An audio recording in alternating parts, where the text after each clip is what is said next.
Hi everyone, I'm Engineer Abdirahim Mohamed, your construction therapist. If you're watching this video, chances are that you're thinking about building a custom home somewhere in East Africa.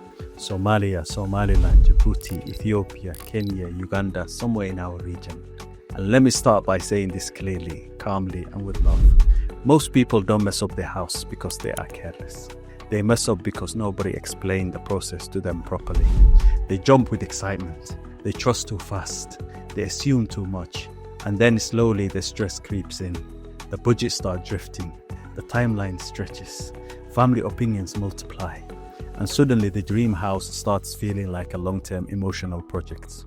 So this video is not about tiles. It's not about paint colors. It's not about fancy Instagram houses. This is about the process, because when the process is weak, even good intentions collapse. Let's start from the beginning. When people say, I want to build a house, what they usually mean is, I want to see a finished house. But construction doesn't work backwards from photos. It works forward from decisions. And the first decision, whether people like it or not, is money. Before drawings, before architects, before land agents send you WhatsApp photos with emojis, you need to know the real budget. Not the hopeful budget, not the budget that assumes everything will go smoothly, the real one. When I say budget, I don't mean construction only. That is the most common and most expensive misunderstanding. Your budget must include everything: land cost, legal fees and closing costs, design fees, engineering fees, approval and permits, construction itself, external work like boundary walls, gates, paving, drainage, water tanks, pumps, power connections, generator or solar system. And yes, furniture and appliances, because I've seen many times someone finishes the house beautifully and realizes they have no money left for the gate, for the compound or for the water system. So they move into a nice house inside a dust, unfinished gate. That is not a small mistake, that is a planning mistake. If you're using financing, you must speak to your bank or lender early. Not after the design, not after land purchase. Understand how much you're qualified for. Understand how construction loans work. If you are building with a cash, the discipline should even be stronger, because cash has a funny way of disappearing quietly. Write the budget down. A budget that lives in your head is not a budget, it's a wish. Once the budget is clear, then and only then do we talk about the location. Choosing where to live is not a lifestyle decision, it's a daily life decision.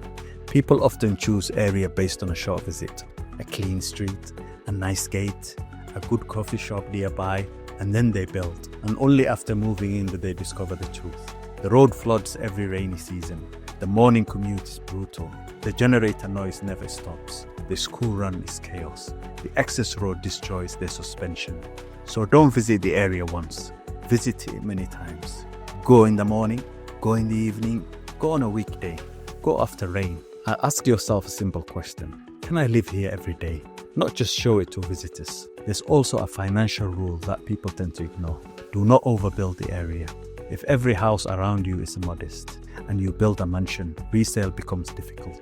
Not impossible, but difficult. You don't want your house to be the most expensive explanation in the neighborhood. Once the area is chosen, the next trap appears, the plot. This is where emotions cause the most damage. People see land and they fall in love. Nice shape, nice view, nice feeling.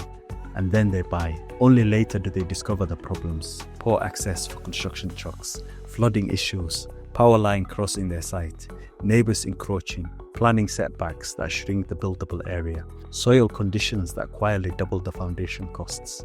Before buying land, you must slow down. Verify boundaries properly. Ask about planning rules, setbacks, height limits, plot coverage. Check if there's any easement or right-of-way issues. Ask about drainage, flooding history in the area, and ask neighbors what problems they have experienced. And most importantly, walk the plot with a builder or an engineer.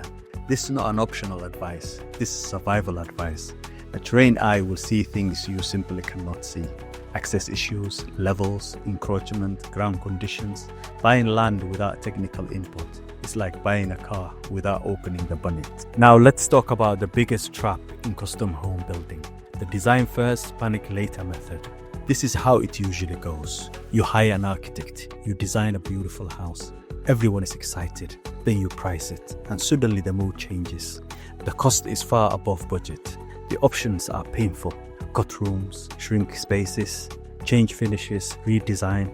Some people pause the project completely, not because they can't build it, but because emotional energy is gone. This happens because the cost was not controlled during the design.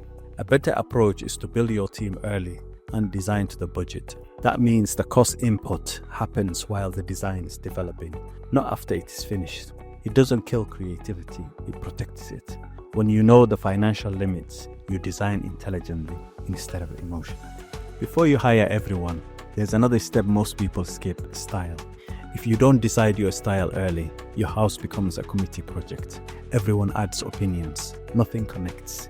You need clarity: modern, traditional, coastal, contemporary, minimal, warm, luxury. Interior style matters just as much as exterior style. Use tools like Hose and Pinterest to collect references. They're excellent for visual thinking. And here's the key detail people miss. When you save an image, write one sentence about what you like: the window proportion, the ceiling height, the lighting mood, the material combination. Because after 50 or 100 images, everything starts to look nice and nothing is clear. Clarity at this stage saves months later. Now let's talk about the team. Your team will decide whether your project feels manageable or miserable. A good builder is not just someone who builds. They communicate, they explain, they respond. You should be able to visit their previous projects, talk to their past clients, see how their building age, not just how they look on handover day. Your architects should understand function, climate, and lifestyle, not just aesthetics. Your engineer should design safe structures that are sensible, not excessive. Over-design costs money and doesn't always add value.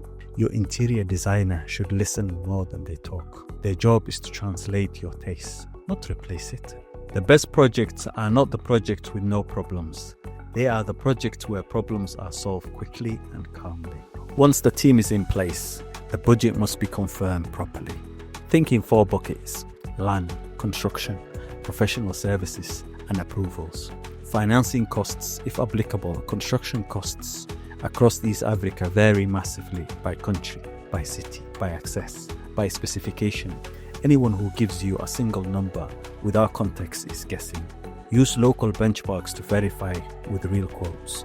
Another critical discipline is pricing the design in phases. Do not wait until the final drawing to discover reality. At early layout and elevation stage, get a rough estimate. At the detailed drawing stage, tighten the estimate. After engineering and final specification, lock the price. This staged approach protects you from expensive redesigns. Now let's talk about something that quietly causes many disputes: specification. Drawings do not show everything. Your specification must clearly define quality levels, waterproofing approach, window and door standards, electrical and plumbing quality, flooring types, AC strategy, water storage and pumping, solar readiness. If it's not written, somebody will simplify it later, and simplification always happens in the cheapest direction. Finally, contracts. You'll usually encounter 3 types: cost plus, fixed fee, and fixed prices. Cost plus gives flexibility but requires strong transparency and discipline. Builder fees vary widely. Fixed fee fixes the builder's management cost, but not the final build cost. Fixed prices locks the total based on clear drawings and clear specification. No matter which one you choose, use a proper written contract, not a verbal agreement, not a WhatsApp understanding.